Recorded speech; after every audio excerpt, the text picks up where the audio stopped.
all the way from down under, all the way from Australia. So without further ado, we're going to bring on the man, the myth, the legend, the one and only George. Good Hey, morning, George. everyone. Hope all you guys are safe there. Yeah. And my prayers are with every one of you guys there. So, yep, but we're going to get through it. We're going to get through it. Yes, That's yes. what I can say. Yeah. How are things over there in Australia? Pretty good. Pretty good. We're trying to follow the instructions here. We're trying to follow what they're asking us to do. We still got some people that are ignoring it. They're still doing their beach walks, socializing. But a lot of us, we're staying put. We're staying put, you know. That's good. So That's good. yeah, so we're just listening. But it's our test. It's a test to us. That's it. We There you go. see how we can cope with it. Yeah. All right, George. Let's go ahead and for those that don't know you, let's go ahead and give a little bit of an introduction of yourself. Mm-hmm. Go ahead and tell the community who you are. Just a little bit about yourself. Yep. Well, obviously, like Mark said, I'm George. I married with a beautiful family. You got me enjoying life before the stroke. I was a different person. I was angry, always stressed. A lot of things prior to that. It happened to me, like being stressed over small things, Yeah. and I think the brain just accepted that. Then we decided let's go for a trip overseas, and it happened about 2.5 years ago. And 2 weeks into the trip, went on a beautiful Greek island, and I think from there that's when the tests all happened. That's when I wasn't feeling something wasn't right with me when I woke up in the morning. I didn't tell my wife and my daughter that because it was a holiday dream that it was in the planning. So it was just I wasn't feeling it. There was something bothering me, but I was taking my tablets. Everything was as per. And before I left, yes, the doctor did do tests on me saying, "Yep, your blood pressure's controlled," and all that. But I think it might have been all the excitement, overwhelming of seeing where your parents were born and showing our daughter where her grandparents were born. I think it was just overwhelming. But being on that island, it was like, I don't know, something was bugging me, Mark. And the girls decided, oh, we'll go to the beach and that. And they said, if you don't want to go, stay home at the apartment. And then I thought, nah, I might come with you. It's weird because normally I would stay, but I went with them. But during the whole day, you didn't want to be the party pooper, right? That's right, because I didn't want to, what's going to happen to me? I said I'll go and book a cabana, whatever you want to call them, and just sit there and relax. But I was feeling tired and tired and tired and tired. And there was one photo, the last photo that we took, and you could sense my face. It was very tired. So I went back, and my wife said to me, do you want to go and see the yacht that we've booked for the island tour? Because my dream was to go around this island. Goes, nah, I feel very, very tired. So I went to the bathroom, washed my face, and then that's where it happened. Like, all I can recall was I touched my right side and something wasn't right, and then I just dragged. Then I felt pins and needles, numbness from the leg up, traveling towards my chest. Oh, wow. And then after that, it was like 3 weeks later, I woke up. Oh, wow. But then, yeah. But in the meantime, like, my wife and my daughter wouldn't tell me anything at all, even when I recovered after a while in the hospital. And they kept it to themselves because they didn't know how the stroke or the headache I assumed was going to react. And then they found out that I had a major brain hemorrhage. It was a bleeding of the brain on the left side. Oh, wow. So when the left side was bleeding, it affected all my right side from my head all the way down to my toes. So even as I speak to you now, I don't feel nothing on this side at all. It's all the tissues and nerves have been damaged. Really? And then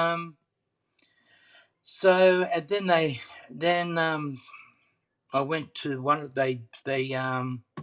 they ferried me back to the mainland in Athens. They took me to the closest hospital because they had to keep my head still.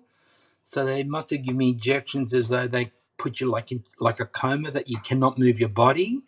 Mm-hmm. And for those 3 weeks, Mark, I didn't even know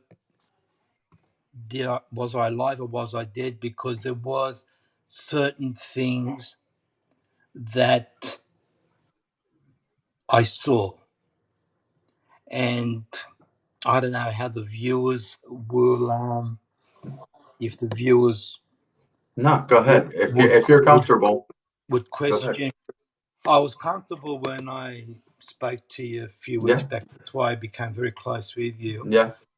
And for me, it's something that I don't discuss to the public, because there's people out there that, unfortunately, they just give you that funny stare. Oh, yeah, Mm-hmm. whatever. Right. But all I can say to your viewers, and please understand, this is, and I haven't publicised it, only to you, Mark, back then, that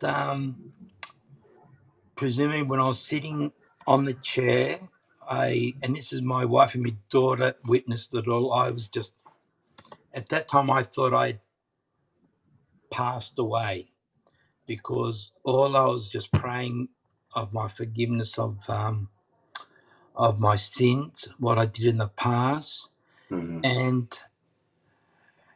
and then suddenly I was in the most beautiful place. Like, it was just, it was unbelievable, and I was Mm-hmm. smiling and happy, and I said, "Thank you for accepting my sins, and thank you for welcoming me to this beautiful, beautiful place." Yeah. Now, I know afterwards, my daughter said to me wife, "Who's Dad talking to?" And Connie, my wife, was saying, "He's halfway there. He thinks he's passed away," because my brain was closing down slowly, slowly, slowly. So my body was awake, but not the brain. Mm. And then a voice just said to me, "No, you are not ready. You are going back down. You have fulfillments. You have an obligation to do. I will accept you when you have done that." And that was the last words I can't even remember. And then 3 weeks later, I woke up and I thought, well, this is heaven, because the nurses were in front of me, and I said, "Wow, this paradise is beautiful." And they said, "Well, if you think our hospital is beautiful," and yeah, and that's when I realised I'm not dead. She goes, "No, God forbid, no way." And then Mm-hmm. that was it. And then when I opened those eyes, I was happy. Yeah. I was happy, and I didn't know the effect. I had no idea what condition I was in with what I had. I had no idea it was a stroke. Like, I didn't even know, like, until people came in, doctors came in, professors came in, family were there, but I was in isolation. They kept me away from everyone, and they were just explaining to me that you had a major stroke, you had a major brain hemorrhage, and there was a bleeding of your left side, so the right side was affected.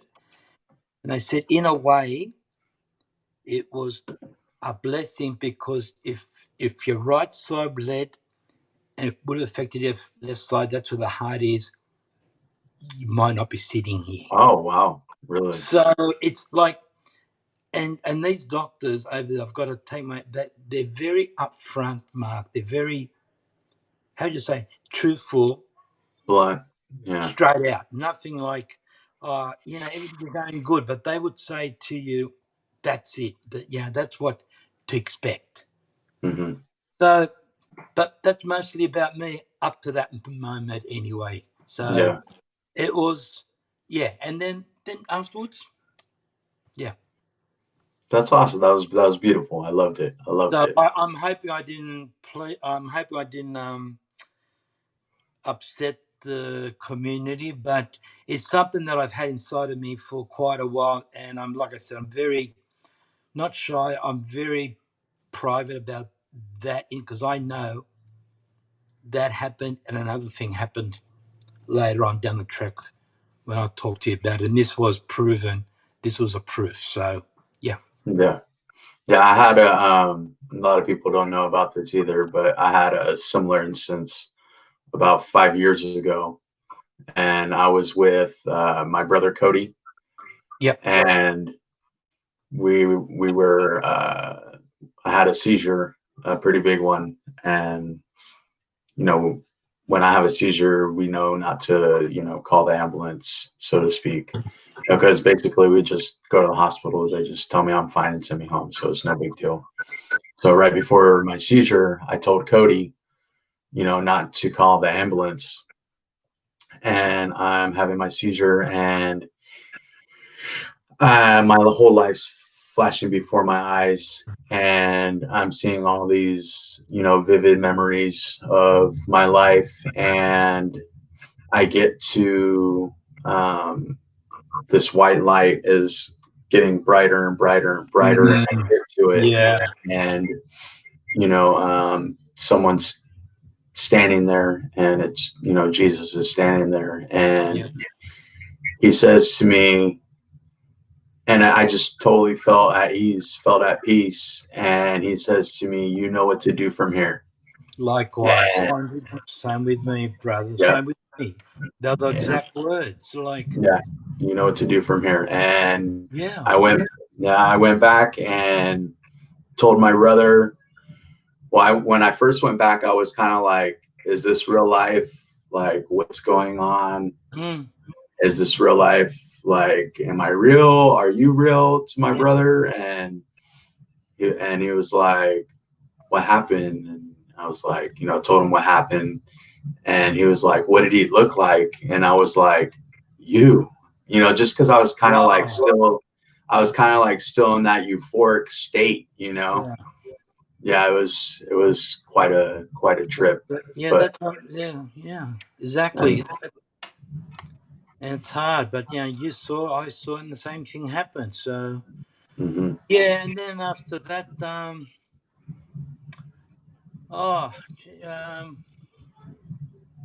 it was just then after the 3 weeks and that, and then I sat up, and they told me I had a stroke. Do you recall? So let's jump back a little bit. So you kind of touched on a little bit. Do you recall exactly?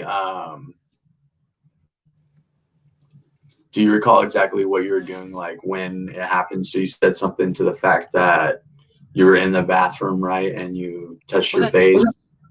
Yeah, I remember just washing my face. I said to my wife, "I'm just going to wash my face," and that.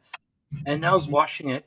I was feeling pins and needles on my arm, and then I thought, it must be because maybe just having my hand on a chair and that. But then I realized the legs were copying, and then it was numbness, and I couldn't move. And then when I started wiping my face, it's as though the right side had fallen completely.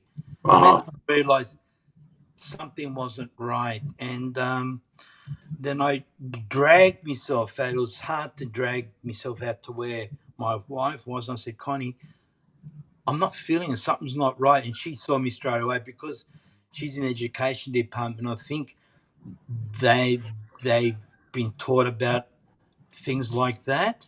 So, and then she goes, "Sit down." But then at that time, I sat down, closed my eyes, and I couldn't recall anything after that. It was like, that was it. Yeah. Yeah, no. And And that's like I remember just dragging myself out, and that was it. Then it was all from her side. It was just ambulances came, people just came, but I was oblivious. I knew with that stroke that it traveled straight to the middle of my chest and that. And that's the thing that was another thing I wanted to touch on. Once I did my prayers and my confessions, it stopped. It stopped right there when I did my cross, and I still think myself that prayer stopped it right there, right in the middle. It could have gone across after when the doctors told me you're lucky it didn't travel across, because normally that stroke, it was a level 2. A level 1 was level 1. You find out a lot of these things because a lot of them up front. Level 1, they told me, was that it's a stroke that you're bedridden and you're like a vegetable, like you're awake, your brain's there, but you can't talk, and you're there. You can't communicate. I was a level 2 because 95, that mouth was shut completely. And then when I did wake up, the doctors did tell me, look, Craig, George, unfortunately, 95% your case, you won't be able to talk at all. It's because it's really, that part affected it. Your mouth affected. So don't be disheartened. And even then, it didn't really bother me, Mark. I was just happy. I opened my eyes and I saw everything around me. I didn't even think anything about any of that's what's going to happen, this and that, this and that. It was just like a funny thing came out of me, like, what's the big deal? I'm alive, aren't I? Mm-hmm. What? I survived something, and and that, I always said that, like, I'm alive. What? And then they told me all the negative, and I was pleased with them because I was saying all the what happened, this and that, and go, oh well, next year I'll come back on my 60th, continue the trip. And he goes, no, George, this is what's really happened. And then they said, try and lift your leg, and I couldn't. I said, oh, well, try and lift your arm. I couldn't. Mm. And then I realized the effect that, wow, that was all gone, completely gone. Yeah. So, but it still didn't put me down, Mark. And that's a thing that always comes back to. It came back to, I think it was just, I think faith, and your hands were in someone to help you through. Mm-hmm. And when I saw my wife and my daughter come in, like, my daughter said to me, wife, oh, Dad's talking. And Connie goes, nah, you must be, he's talking, sitting up, talking to the nurses. And that was the 3 weeks. Nice. But when I was talking, but I wasn't like, like, because I couldn't open my mouth. Like I Right. didn't meet the team as yet. So I had my eyes open. I was just, it was just, and then it was not tough. I was just relieved, Mark. That was it. I was just happy. But when they explained to me what damage was done, I said, well, I'm in your hands, guys. And plus the bed had a lot of icons as well to look, because to just to be there, be there. We're here for you. So yeah. Mm-hmm. So Naomi says that my husband Gene remembers everything up until they gave him the TPA. Then he had a reaction to that and couldn't breathe, and they intubated him. So yeah, I guess her husband had the same thing, and then they gave him the TPA, and then same thing. So they put him in a induced coma as well. And how is Jean, Naomi? We'll wait for her reply. No, that's okay. Yeah. So yeah, and then so we talked And, so how did it change your life, the stroke? So you kind of touched on how you were before. Yeah. And how you were after your stroke. Right. So maybe you can elaborate a little bit more for the community on the perception that it gave you and how it changed your life. It was something that I said to my wife, my daughter. It might be hard to comprehend, but this is what I needed to change my outlook of life, to be more relaxed, not to stress anymore, and just to have fun. And Mm-hmm. and that changed me. And I keep saying it. It's a stroke that I needed to change, because if it didn't, I'd be a different person. I would be more angry. Nothing would have. I would have made me a more angry person. I would have taken that out on anyone. But this changed. This made me more relaxed, and I was more at ease. And I Mm-hmm. think the damage it did on the right side helped, because that's what my emotions were. And the professor said it has damaged your emotion. And he goes, in a way, for you, George, it's in a good way, because emotional stuff won't affect you like it did in the past. And I go, well, that's good. I hope I don't get that back then. Because really that was a main cause. That's what I say to people. It's something that I needed. I needed this to happen, to wake up, because nothing was going to change my past at all. But this thing changed, and I was relieved that it did happen. Like, I know it's not being nice, but for me personally, Mm-hmm. I'm relieved that it did happen. And Yeah. one and two have asked me, he goes, how do you? I said, mate, I needed this. This was a wake up call for me to change my outlook and get closer. And it got me closer more to faith as well. There you go. That's what it got me closer to faith. It got me closer. You could say that, yeah, I needed it. This was a gift that I needed to change, because I wasn't going to change. No way. No way I was going to change. So, yeah. I love that. I love that outlook on it. And, I feel the same way about mine. I feel 100% that everything happens for a reason. Yep. And if this didn't happen to me, I wouldn't have the amazing wife I have now, Oh, and 4 beautiful kids I have now. So, well, that's the thing. That's the thing. And we've got something here, community. We've got the Ayers Rock. They've got the largest rock in the world. And I keep saying it till today. My wife and my daughter, from day one, they're larger than the Ayers Rock, because that's what you call a rock. When you've got a family that's been there, you can't beat it. mm-hmm. And they witnessed it. And my poor daughter, she witnessed the father going through that day one to then. It was like, and you can't ask anything more. And and that's all I can say. Ezrock's nothing compared to my wife and my daughter that were there in that room. That's an awesome compliment and a That's all testament to who they are. And my son here, well, I've got to go back.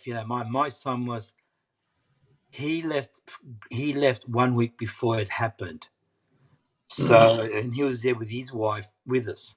So, and he was on the phone and when I sent him a photo of showing him, you're missing out on this beautiful food. Then half an hour later, he gets a phone call from his mother saying, don't be upset, but your dad's had a major stroke. Oh, wow. Well, my son goes, but hang on, he just sent me a photo. He goes, things just happened. But he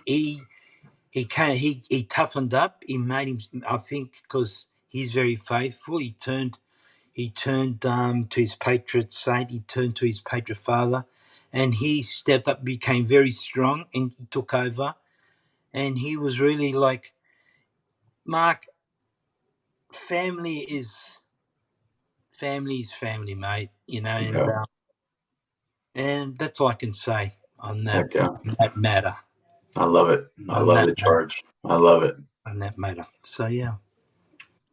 So then I guess that kind of answers this question right here, sorry, right? Sorry. That's all right, brother. That's all right. So, the question was what, helped you get through the dark times, so obviously that was family and faith, right? For that question there. Yep. So family and faith is what helped you get through those dark times there. That's right. Family and faith. Same with me. Family and faith, and my, constant belief that everything happens for a reason. And I have, as you said as well, I have many testimonies that prove that everything happens for a reason, Well, that's right. Because the one that I forgot to mention that other thing while I was still in hospital, and the talking was pretty very lockable. I couldn't. The big professor, my neurosurgeon, he came and spoke about the minimal talking and that George, that's the only thing that we won't be able to help, or we can just, only a miracle could happen. So then I realized, like, hospitals and doctors, they go by what medicine. But this hospital, funny hospital, this hospital, they believed in miracles. They believed in faith as well.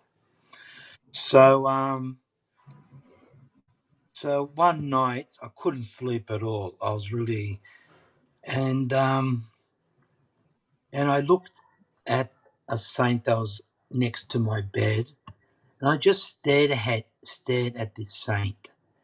And through my mind, I'm going, like, what can I do? I want, like, I'm not down. I just want to do something. How can I maybe show a sign that I'm trying? And then, sorry about that. And then I started humming a tune. And I'm not going to say what band because it'll embarrass me, but it was Bay City Rollers. Oh, you weren't born yet, Mark. So okay, that's all right. And they had a song called Saturday Night. So I started humming. And then I put my hands in between the side of the mouth that I could only murmur. And then after about 4 hours of persistent, the whole mouth opened. Wow.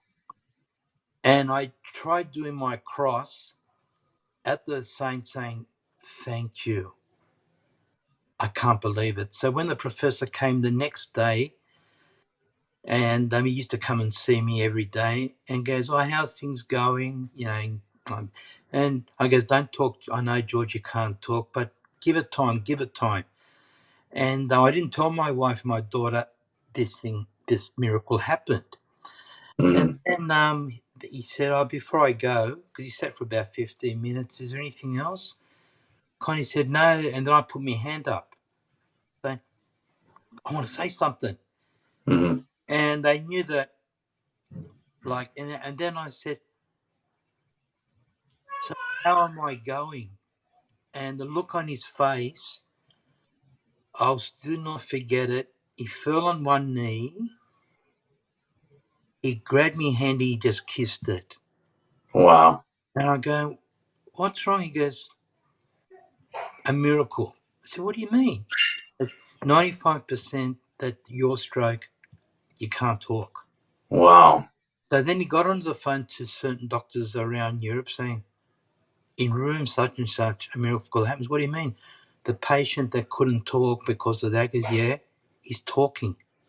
And they wanted proof. So, but it was very slow. It was very slow, murmuring. Like, I could only talk for about half a minute. Then it would sort of like, It was, but that, Yeah. yeah, and it's proof. It's proof that was a proof that he needed, and from then on, it was hunky dory. It was like That's awesome. nothing was gonna. I didn't think of nothing was gonna because there was something like, and I don't like harping on it, but it all came to faith. It all came to belief. Things can happen, Mark. Mm. You know, people might question it, but I don't care. I don't give a damn. It happened, and I Yeah. know that because he's got it. He's got proof that it happened. Yep. Yeah, You and know, like you said, that's all I can say on people, that. You know. yeah, like you said, people can question it, but Yep. if you experience it firsthand, Yep. there's no question in your mind. Yep. So Naomi went ahead and answered the question. So let's go ahead and check it out. What she said. She said he is good, except he has trouble talking. He had a blood clot that split, and he had 4 strokes at once. Wow. Jeez. Wow. Yeah. Well. Yeah. Well. Yeah. I can't. I ain't go. What happened to Luke Perry? He's a prime example of the blood clot that he copped. And when I told people that he died of a stroke even before he hit the ground because he had a blood clot on a major thing. And my prayers are with you, Naomi. That's all. That's all I Yeah. can reply to that. It's 4 strokes at once. Wow. No, that's Wow. intense. Yeah. That's Well, at least she says that he's good now, except for he just has trouble talking. So, well, that will come. I think that will come. As long as well, he's positive and stay away from negative. oh yeah, yep. Positive people are Yeah. what's important. Yep. So that's a perfect segue into the next question here, George. Did your family and friends treat you different after you had your stroke? No, they did not treat me anything different. My family treated me as per. I didn't. There was no special preferences like, I need this, I need this help, I need that help. My friends just treated me like nothing happened. They still abused. They still stirred me up. They started just calling me all funny names, but no, Nah. I wasn't treated differently, and I didn't want to be treated different because when someone has a stroke, and I realized that back here at Sydney, a lot of people, what's the word? They used it. They used it to their advantage, like, oh, wife, I can't. No. They did not treat me. I didn't want to be treated different. I wanted to just be Mhm. treated as per, no special preferentials. Because if I was, I wouldn't be sitting here now talking to you. I'll be either Yep. in a wheelchair or walking frame or not talking. Exactly. No, Yeah. I did not ask for no. They did not do anything special at all. Nothing changed. Only Good. like myself, my emotion. That's it. That disappeared. But no, they treated me like as per. I think I might have played up on it at shopping mall with my wife, but I won't get into that because I kind of embarrassed her. But That, we that, worked it out after a couple of so, months. Yeah. so George is a little jokester then, huh? I was because like it, yeah. We'll just leave it we'll just leave it there because I don't want to introduce my wife to you because she. Uh, but that's what I'm saying. I had a lot of fun, but nothing put me down, Mark. That was the thing. That was the funny thing about it. Like Mhm. like I laughed about it. Like you know um. when they transferred me here to this hospital, to the local hospital, because I spent over 3 months at the Greek hospital in isolation because I had other issues, but that's a subject that we only know that I told you about, and Yeah. if we talk about that, I'm getting off the Yeah. main That's fine. topic. But when I went when I had the hospital here, they transferred me from the airport straight to my hospital just to see how the trip was. Did it affect the brain hemorrhage of the bleeding? And I spent 14 days there in the stroke rehabilitation center, and then I think I was out of my comfort zone. It was different. Mm-hmm. It was, I don't know. It was different. That's all. It is like I had an option: either work in a wheelchair, work in a walking frame, or have a walking stick, because I couldn't walk. But in Athens, when my rehab started, I think I was for about 2 weeks only, because then things were happening, but it didn't affect me at all because I was in good hands. Mm-hmm. They said, "Would you like to try standing?" And I go, "I'll try to after 3 months." But they said, "Look, if you can't cope, you're going back into bed." And that time, I stood up, and by coincidence, my daughter put on a song, and I still play it now. And I got up, but I fell flat on the floor. Mm-hmm. And they're going, "Oh, sorry, George. You want to like, no, I want to do it." But you're not. I was persistent to learn, and I think that's what the first thing was. I wanted to walk. I don't want Yeah. walking frames, walking sticks, and this and that, because I know that if you have a walking stick, you're going to use that as your comfort zone. Oh yeah. So I felt Yeah. that many times. But the song was that from a band called I got to say Chumbawamba, and it says, "I fall down, but I get up again." But Mm-hmm. I got up again, and it There you kept go. playing. And it was in our music, so I felt I got up. And the poor therapist guys that goes, "George, you keep falling." I don't care. I want to get up. This isn't going to stop me, because it could have stopped me. I could have laid down and said, "No, I can't do Yep. it." And Yep. then I let that guy down there, I'm pointing down there, would win. Mm-hmm. He would say, Yep. "Give up, give up, give up, give up." So I said, "No, I'm not going to give up." And that was it. So when my rehab started here, I said, "No, I don't want to use it." He goes, "But you have to." I said, "No, I don't want to use it." "But you're going to fall." "I don't care. I want to use without a walking frame." "But you're in a bad way." "No, you don't know me yet." So I started walking slowly. I fell. They looked at me saying, "Well," I said, "But no." And that was it. And I was persistent. And then after that, after a year and a half, I was free walking. There you 60%, go. 60% Nice. free walking. But my personal physio, she was a character. Like, I would be walking so fast. She'd go, "George, you're gonna fall. Try and catch up with me." But my walking was out of whack. It was like, I don't know. I was drunk. But Yeah. I was doing it, and she sat me down, and I'll never forget her words. And she's a darling. That she goes, "George, your rehab is completed as of today." And I go, "What do you mean? What am I in the bad books? What did I do wrong?"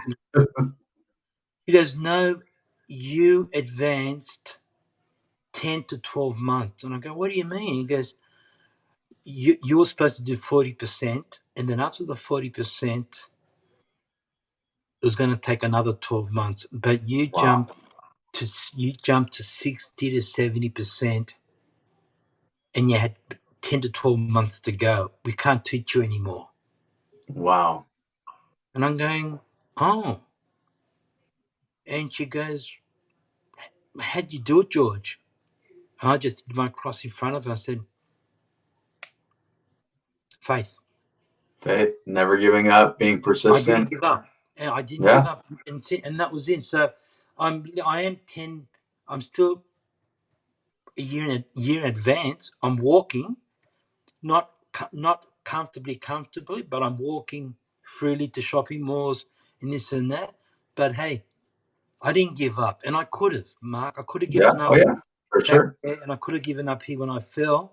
I can't do it. And then my family weren't pushing. They didn't say, "No, George, you can do it." It's whatever you think's comfortable. If you can't do it, it's up to you guys. Nah, I'm going to do it. I want to push people, and that's what it is. So going back to that, yeah, friends and family didn't change. Didn't treat me any different as I was. That's awesome. As I was.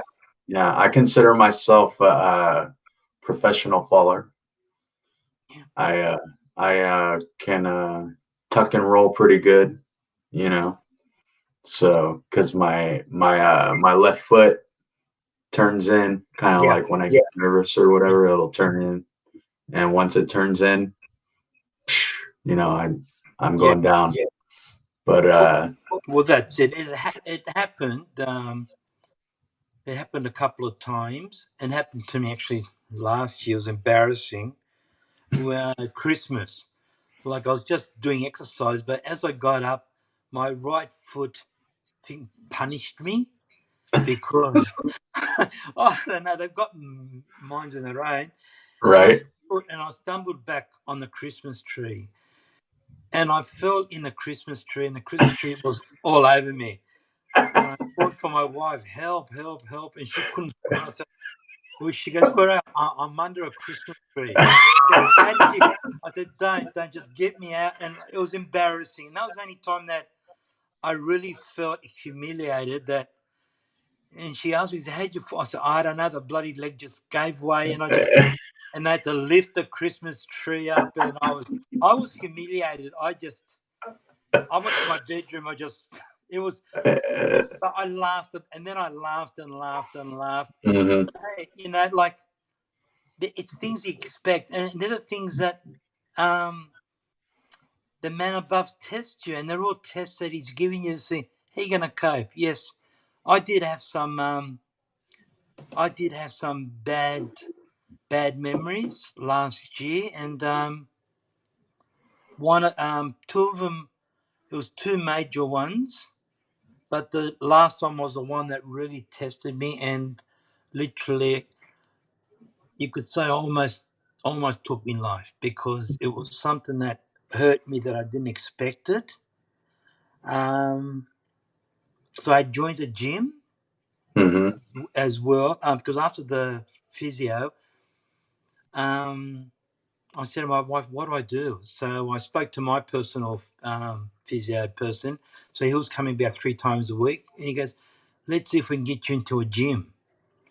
But here are a lot of gyms, a lot of gymnasiums won't accept disabled people because of liabilities and insurances. So we were striking out. So I wasn't disheartened, but I wasn't mad, because, well, I understand if they don't want to take disabled people on, I can understand. But there was a little local one just down the road from me, and I went there and with my wife, and I saw this young manager and said, look, I've had a major stroke, and kind of had the folders in that.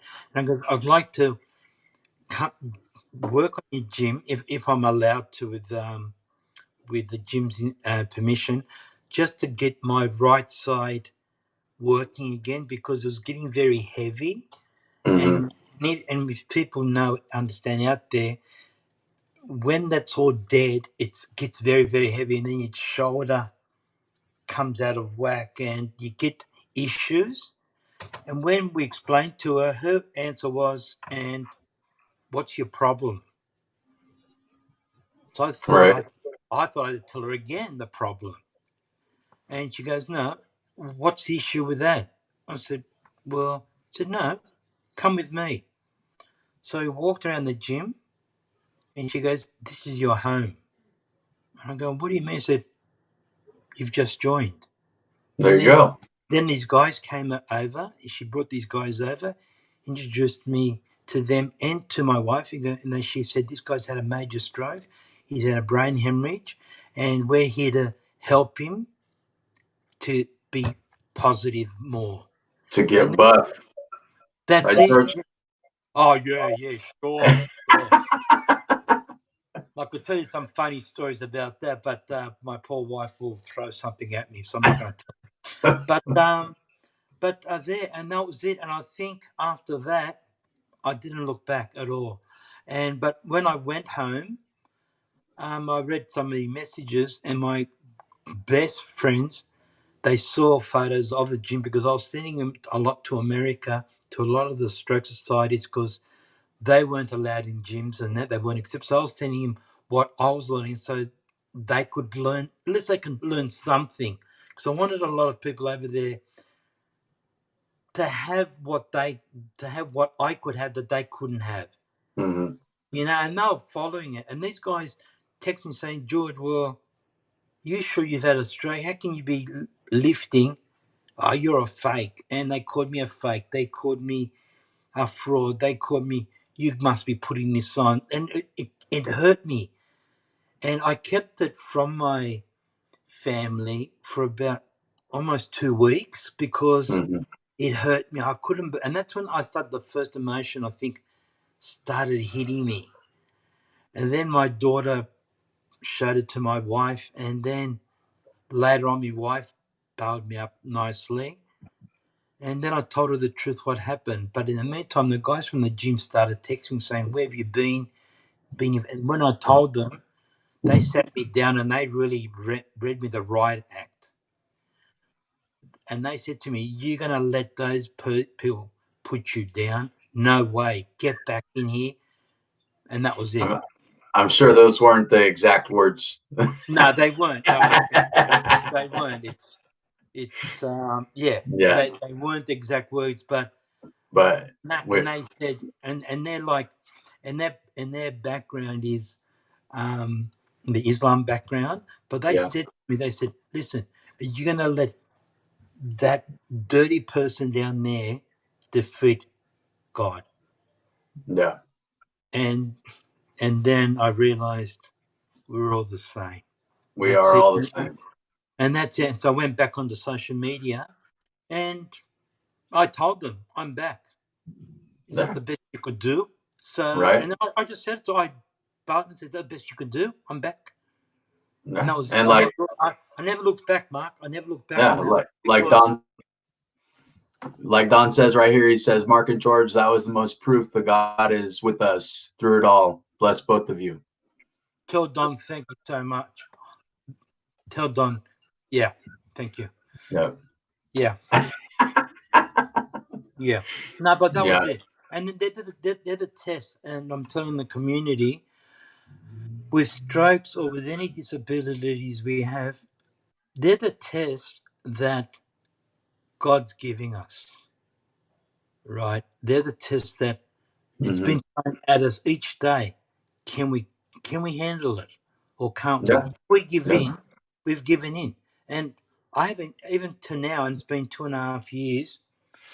And I know people say, "Hey, I'm living my dream," and think, "What's that? I'm alive. What else can I ask for?" Because, but how you coping with the stroke? I said, "What stroke? Just pretend my arm's been. I've got a fractured arm and I've sprained my ankle. What's, you know? Right. I'm talking. And I'm maybe present. people, Yeah. maybe people don't quite understand that, Mark. I don't know. Maybe they can't accept it. I don't know. Mm-hmm. I don't know. Yeah. So, what are your concluding thoughts for the community? Oh, simple. The simple thing is stick with people that have trust in you. Stick with people that will support everything you're doing. Push away the negative people, because for me, the ones that are negative are the jealous ones. And I've always put it, they're jealous because you've progressed, you know. And when I say to them that it was because of stress, and when I hear them, oh, I've got stress because oh, our kid's not doing well at school. I said, well, can we swap bodies then just for one day? I said, do you want my stress? I said, this is it. So my conclusion is, look, first, if you got faith, number one. Number two, be positive. Don't give up. You fall down, you get up again. If you can find that song, get up again. You know, it's tests from above to see how strong we are. And just be confident with yourself. And there is people, all of us are out here. Mark, yourself, me. There is people out there that we've gone through bad things. Like I said, we've had we've been dark places. I've been dark before this stroke. It's changed me. And we're all here. We're all one family. And I say, stroke, we're all one family. And if you need help, we're here. Yeah, And we're a community. that's what I've said to a lot of my friends here, and a lot of people. And I've got a lot of young generation kids under 30s. They text me. A lot of my daughters and my son's friends, they love hearing my story over and over and over. And I say, no, because you're inspiring us. You're changing our thoughts, and they've all become very positive people. And they just ring me and say, George, what did you do? I said, did that, and that's it. So, guys, all I can say, look, have confidence in yourself. Your family will be there always, but just get rid of the negative people, and that's what I've done. I've got rid of the negative people, and I've got a very, very close-knit family and a very close-knit friends, and that's all I can say. People out there, that's all I can say. Just that's my thought. Be strong. Be strong. Don't give up, because there's going to be a lot of tests in that. There's going to be a lot of tests given to us, and just gotta don't give up. Don't give up, and don't ever give up, because then the man downstairs will say, "I got another sucker." That's how there I you say. go. And just remember that everything happens for a reason. It's all in the plan. It happened for a reason. We were picked for it. We were picked to have. I know it's stupid, but we were picked to have what we've got now. Yep. We're destined for something in life. We just gotta keep on track. That's it. Now I can hold my, like I said, my major goal, my main goal, and because I know I didn't get to say the goal part, but the major two goals were to walk, not stress, and to hold my grandchild, There you my go. newborn grandchild. But when the hospital said, "Give me your 10," I said, "I've got nothing to give. I only got thinkers." But there must be a goal. Don't you want to learn how to do like? I'm not going to say it, like dishes, do the clothes. I said, "That's not a goal. It's not my goal. Anyone can do that. I could do that, but I couldn't quite understand it." But my goal was that I could walk, talk, move my hand, hug me family, hug my granddaughter. That was my goal. There you go. Nothing else. Hands up. They're my goals. What other goals can I ask for? I'm alive. You can't beat that. There you go. It looks like my son probably got a hold of my wife's phone and is typing gibberish on the chat over here. But so with all that being said, George, would you like to take us away with a prayer? With a prayer. If you don't mind, this prayer is very close to me, and this prayer was what got me through to where I am today. I love it. Let's do it. Heavenly King, Comforter, the Spirit of Truth, present everywhere and filling all things, the treasury of good and giver of life, come and dwell in us, and cleanse us from every impurity, and save our souls, gracious one. Amen. Amen. And that's been my prayer from day one, and that's what my wife Connie and my daughter Mary was saying every night before they left from the hospital. That's awesome. God bless you guys. Thank you for having me on your show, and we're all here. Yeah. We're all here to help everyone and support everyone. And I know Mark might give my email, give my messenger. I'm all for it. You know, and people out there, there is people that love, and there's people. That's all I can say. Yep. We And are. stay safe, Eastern. Please stay safe. Yeah. Happy What's Easter. happening? Stay safe. Yep. Have a happy Easter. Safe weekend, everyone. And practice social distancing. Wear your mask. Be safe, everyone. Thank you for tuning in and meeting the man, the myth, the legend, George Triantafillidis.